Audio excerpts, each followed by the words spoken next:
Vamos lá. Hoje vamos falar sobre a máquina de Carnot. Carnot foi um cientista francês que tentou pensar, tentou imaginar como seria a máquina ideal, a máquina térmica ideal, E ele pensou e projetou a máquina térmica através de ciclos isotérmicos e adiabáticos. Os processos adiabáticos convertem completamente o calor em trabalho e os processos isotérmicos ocorrem sem gastos energéticos. Dessa maneira, a máquina vai ser a melhor possível, sem perdas energéticas no processo. A máquina de Carnot é um sistema ideal que não é possível de ser construído no mundo real, tá? É uma máquina ideal. Os postulados de Carnot vão ser os seguintes. Numa máquina operando entre duas temperaturas fixas, pode ter o maior rendimento possível é a máquina de Carnot. Nenhuma outra máquina pode operar dentro dessas duas faixas e ter um rendimento melhor, no caso, ter uma eficiência melhor do que a máquina de Carnot nas mesmas temperaturas. O segundo postulado vai dizer que duas máquinas que operem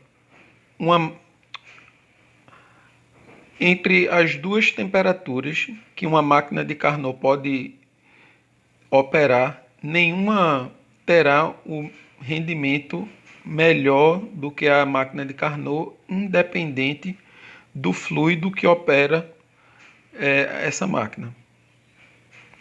A eficiência de um ciclo de Carnot é limitado por isotérmicas e adiabáticas, Dessa maneira, a relação entre o calor recebido e o calor cedido pela máquina vai ser igual à relação entre a temperatura 1 e a temperatura 2, no caso, a temperatura da fonte quente e a temperatura da fonte fria.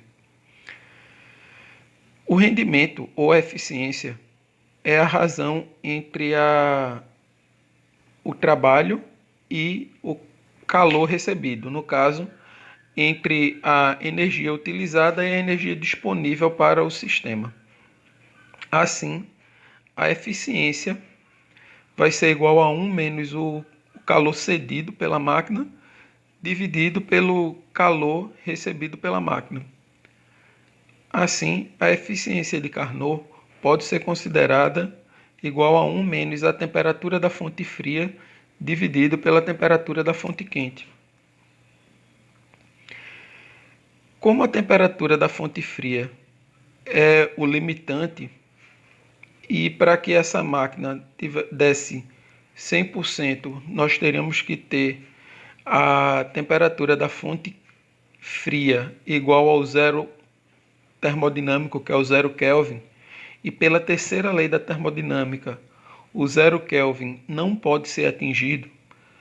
Assim, temos que a máquina de Carnot indica que não pode se ter uma máquina térmica que gere 100% de rendimento. No caso, não tem eficiência 100%. Toda máquina térmica terá uma perda energética de energia útil, tá? Valeu, pessoal. Até mais.